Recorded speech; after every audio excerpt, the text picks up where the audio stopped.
We do have to look at early childhood involvement that is more than just education. It's about parenting, it's about skills, it's about education, it's about understanding what it means to be a good member of the community. And again, that crosses all lines of social services we're talking about here, and we have to break down those barriers. To me, it goes back to there aren't babies, 2 years old, 3-year-olds that are bad people. Everybody wants to succeed. Everybody wants that opportunity. But when we look at our issues in myopic ways, we never get to the full extent of the problem that we have to face. And I think what we need to do is spend it. I don't think we need to spend more money. I think we just need to do it in a more open fashion that allows us to state the problem, address the problem not through the individual agencies or the individual silos of money or technology that we have, and look at it in a holistic approach. And I think if we start at the youngest age, we're going to see the benefits all through their lives. Dan Malloy?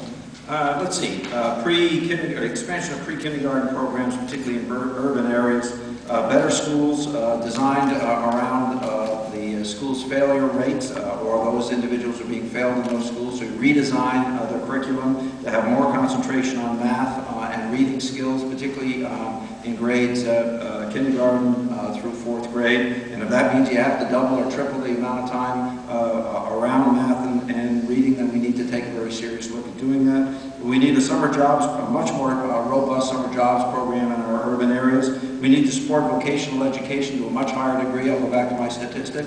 North Carolina has been stealing our jobs for a generation and a half. $81 per capita, Connecticut $34. That's a recipe to lose. And by the way, remember that 2/3 of our 2020 workforce is already in Connecticut, and it's part of the most rapidly aging workforce in America. This gives us an incentive to do a better job in educating these young people, and substantially greater support over time for community colleges, including advancement in their graduation rates. Griebel? I just want a 10-second footnote to the prior question on reducing expenses. One of the things that I would propose is freezing all unfunded mandates that the state imposes on municipalities for 1 year and evaluating which of those should go forward. To answer the question that you've asked, I'm going to say the same thing I said at the very beginning. I'm running for one reason only. That's to restore opportunity in the state. It will be done by creating a more pro-private sector, pro-business attitude that will generate jobs, replace the 100,000 jobs we've lost to get back to pre-1990 level. I can't think of a greater program for young people than to have their parents have the opportunity to work. And I would look forward to working with all of you to understand more specifically under that broad goal of what particular programs will work better. Because I'd be the first to admit there are a lot of things that you all do that I don't know a lot about. I would be welcome to be educated on it. But until we get to a pro-business, pro-private sector attitude that's restoring jobs, with all due respect, I think some of this discussion becomes almost rhetorical as opposed to substantive.